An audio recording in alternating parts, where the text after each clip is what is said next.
¿Qué pasa? Y bueno, ¿qué quiere decir eso de capturas rehenes? Pues la verdad es que sí, porque cuando tu corazón es dañado por alguien, tomas como rehenes a las atenciones, la buena comunicación, los deseos de bendición, el favor. Si quien te afectó no cumple con tus demandas, que pueden ir desde una disculpa o desearle verlo sufrir, revolcándose en un charco de sangre, como decía una canción, no estás feliz. Y de verdad sí, somos, a veces cuando no perdonamos somos como terroristas, ¿no? Porque nos ofenden, nos hacen daño, y si tú normalmente eras amable, por ejemplo, con tu hermana, con tu hermano, con tu padre, con la pareja sobre todo, tomas como rehenes todas esas atenciones, capturas al amor, no le permite ser libre, como antes de la ofensa lo era. ¿Sí me explico? O sea, un ejemplo muy común es, por ejemplo, la mujer se ve agredida por el esposo, por el varón, y pues de repente pues la mujer queda resentida. Digo, no es porque tenga algo en contra de ustedes, pero fue el ejemplo que Dios me mostró, y de repente empieza a haber un cambio en la persona ofendida. Como les decía, si antes había tensiones, deja de haberlas. Si antes había una buena comunicación, de repente ya ni los buenos días te pueden dar.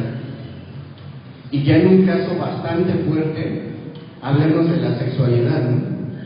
Porque pasa que a veces en ese resentimiento, en ese dolor, dicen, pues me trataste mal, pues ahora te voy a negar eso, ¿no?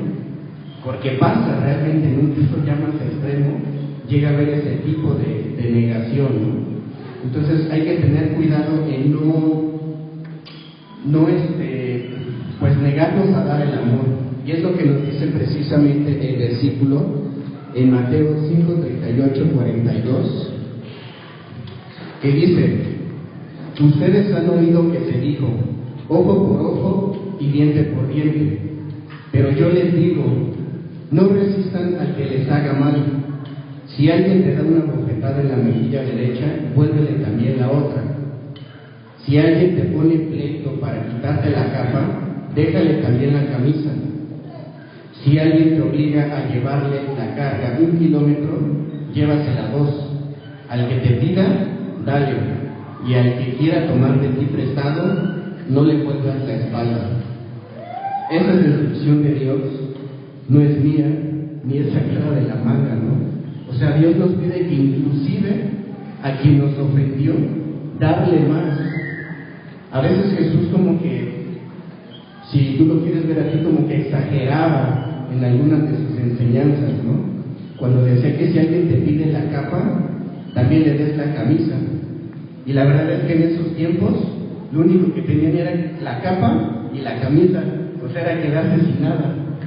Y de verdad tenemos que entregarnos aún más con esa persona que nos ofendió, porque pues de verdad yo creo que algunos de nosotros hemos pasado por esa situación de falta de perdón, y es una carga muy difícil de llevar. En situación delicada, en verdad, es que quieres adjudicarte una posición que no te corresponde. Cuando nos negamos a renunciar a la venganza, tal como dice la definición del perdón, queremos tomar el lugar de Dios, queremos ponernos en su lugar, porque a veces olvidamos que solamente Él es el que puede juzgar. A veces olvidamos que el único al que le corresponde cobrar venganza es a Él, como dice el versículo Romanos 12:19, que dice: no tomen venganza, hermanos míos, sino dejen el castigo en las manos de Dios, porque está escrito, mía es la venganza, yo pagaré, dice el Señor. O sea, Dios te dice, relájate, si te hicieron no te preocupes, que yo voy a tratar con esa persona, pero tú no lleves esa carga, ya quítate de encima eso que no te corresponde, y lo que no te corresponde es cobrar venganza ni juzgar a la persona por lo que hizo. Y yo sé que es difícil, porque a veces el daño es de muchos años, pero de verdad Dios restituye y pues da conforme a las obras de cada uno. Está escrito en la palabra, Satanás, pues como muchos sabemos, era un ángel de Dios. Entonces, ¿qué fue lo que pasó por su pensamiento, en su corazón, para que haya sido expulsado junto con una parte de los ángeles que moraban en el cielo? Él quiso ser como Dios. El versículo no lo tengo proyectado, pero si lo quieres anotar es Isaías 14, del 12 al 14.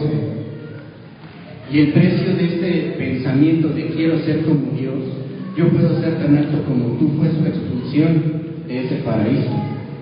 Y a lo mejor nosotros, pues, ahorita no somos ángeles, ¿verdad? Porque nuestro comportamiento a veces refleja lo contrario. Pero lo que a veces sí pasa es que tú solito te expulsas del paraíso y haces que tu vida parezca un infierno cuando no perdonas. Cuando tú quieres echarte esa carga encima de decir, no perdono, me la tienen que pagar, quiero verlo sufrir. Y pues hay muchos síntomas de la falta de perdón. Simplemente pues, si estás hablando mal de él o no quieres ni hablar de esa persona, pues ahí tienes una tarea grande, ¿no? Para trabajar más en lo que es el perdón. Entonces, pues es el segundo punto. No quieras tomar el papel de Dios porque pues es pesado, ¿no? Y además les recuerdo una cosa: Jesús ya llevó toda esa carga, todo ese peso. Ya no tienes que llevarlo tú, tienes que renunciar a ello. Y sí cuesta trabajo quizá, pero uno debe disponer su corazón para que Dios empiece a trabajar. Y uno de esos pues pasos puede ser no negando el amor a la otra persona, pese a lo que pese. Así como pues Jesús hizo con nosotros. Eso pasó hace 2000 años aproximadamente, y sin embargo ya te estaba perdonando a ti, me estaba perdonando a mí, sin siquiera conocerte. Ahora tú conoces a esa persona y tú no sabes quizá lo que haya vivido, lo que haya sufrido y por qué la llevó a actuar de determinada manera. Cómplices. Buscamos cómplices, y como estamos tan seguros de que nuestro enojo es justificado y en nuestra búsqueda de justicia a nuestra manera y a nuestro tiempo, buscamos constantemente personas que nos den la razón y digan, sí, te hicieron daño, deberías de vengarte. O también muy típico que se escucha, eso no tiene perdón de Dios, debes de cobrársela al doble. Y vamos entonces por el mundo poniendo en contra de esa persona a todos los que nos rodean. Aquel que pudiera defender o justificar a quien nos dañó se convierte en nuestro enemigo. ¿No te pasa que a veces es tal tu deseo de venganza, tu clamor porque le pase lo peor, que vas y le cuentas al vecino, oye, es que a mí me hizo esto, me fue infiel, me engañó, me trató mal? ¿Y para qué se lo cuentas a esa persona? Lo que estás buscando es que te diga, no, sí, tú eres la víctima.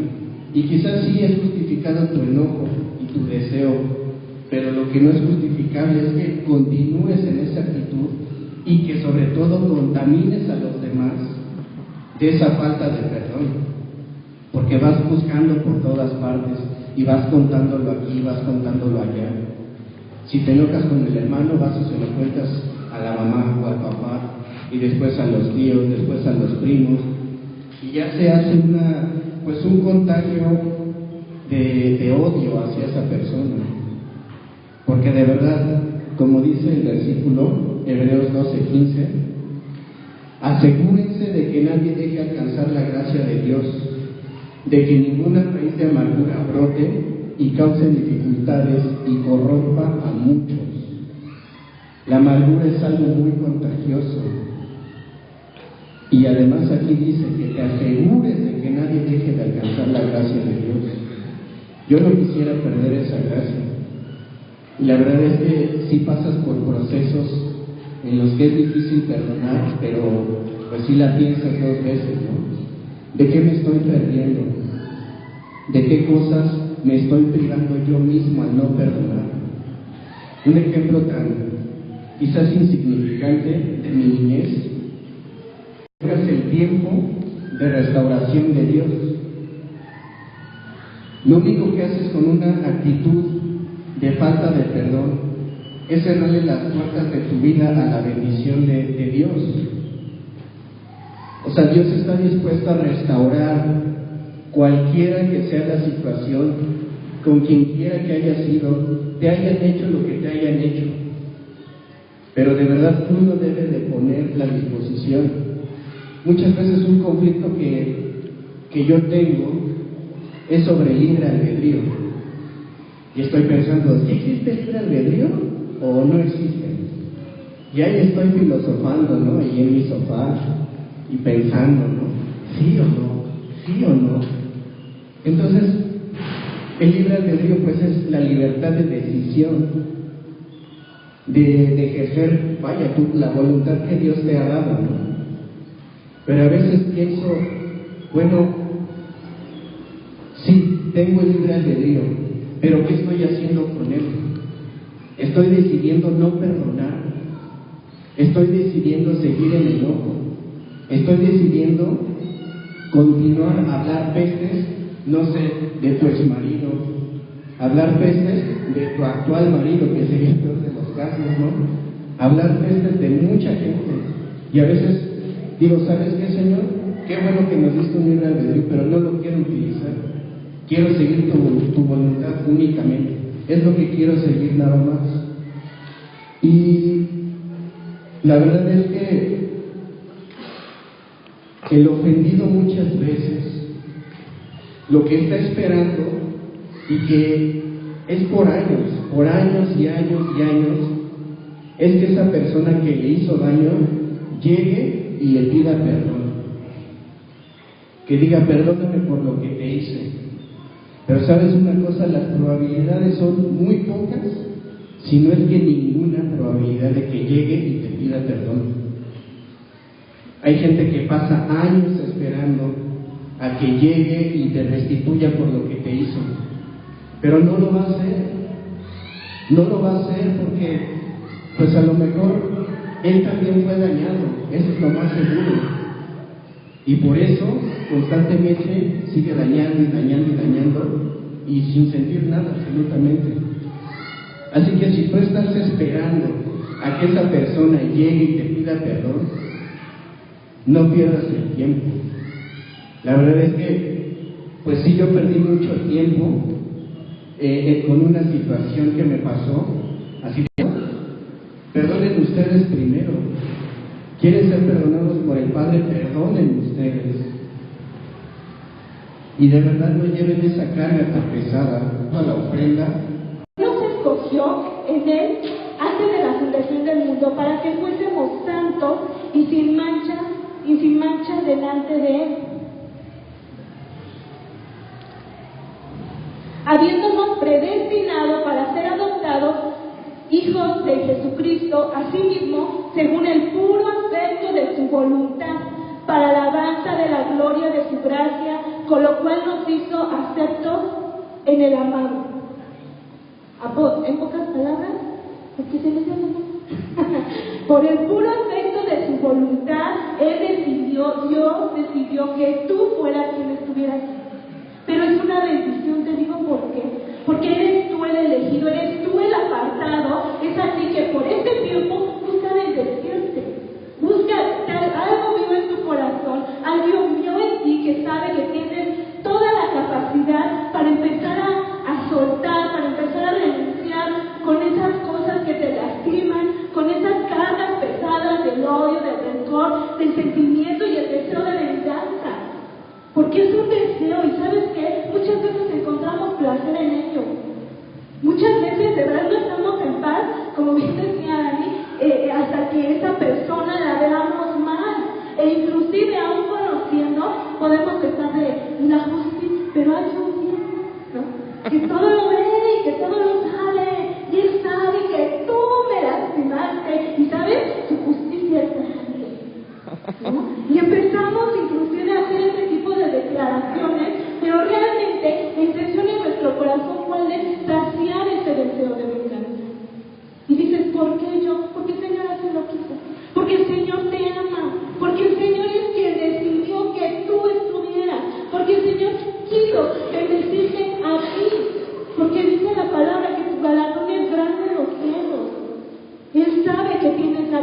capacidad, seas que seas, hagas lo que hagas, tengas la edad que tengas, seas grande, seas pequeño, seas joven, acabes de llegar, si el Señor te está hablando del perdón es porque sabe que tienes la capacidad de hacerlo, y no por ti solo, sino por el amor de Dios, por el perdón que primeramente se nos otorgó a nosotros en esa cruz. Por eso es que tú estás aquí, por eso es que tú eres primero, porque insisto, yo decía, ¿por qué no está ahí que de verdad me hizo, pero gacho? El 34. Un mandamiento nuevo os doy, que améis los unos con los otros como yo os he amado, que también os améis a unos a otros. Te digo algo, los que hemos empezado, y yo te lo digo, cree en el amor de Dios, cree que todo lo que Él te dice que hagas, que todo lo que Él te manda, por decirlo como lo dice aquí, todo mandamiento, toda instrucción, todo lo que Él te dice en su palabra que hagas, es por amor, o sea, es porque te ama, porque en alguna ocasión dije, ¿y si no quiero? Y, o sea, ¿por qué? Y ¿sabes qué? La verdad por ahí el Espíritu Santo me habló y me dijo que, porque nos exhorta muchas veces, y me decía, ¿sabes qué? Dios no va a dejar de ser Dios porque tú no perdones. Dios no va a dejar de ser Dios porque tú seas más pecador. Él siempre es y siempre va a ser el más poderoso. Él es el Rey, Él es el soberano, Él es el conocedor de todas las cosas. Y entendí entonces que eso me convenía a mí, que Él me ama y que por eso me dice que lo ama. No porque Él a lo mejor obviamente le gusta que lo glorifiquemos, pero con el corazón, con una sinceridad de decir gracias Señor porque me liberaste, porque a través de tu perdón yo pude perdonar y entonces acceder a muchas bendiciones que estaban detenidas. Propio, argumentación y justificación.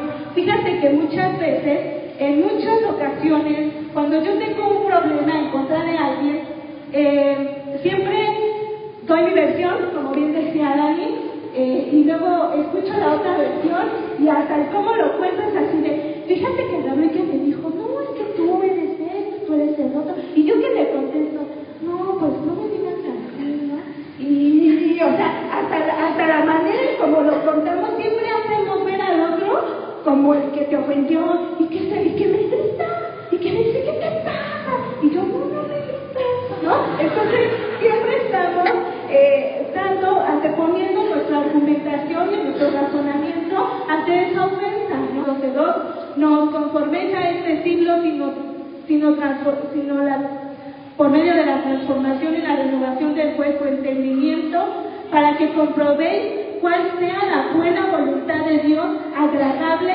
y perfecta.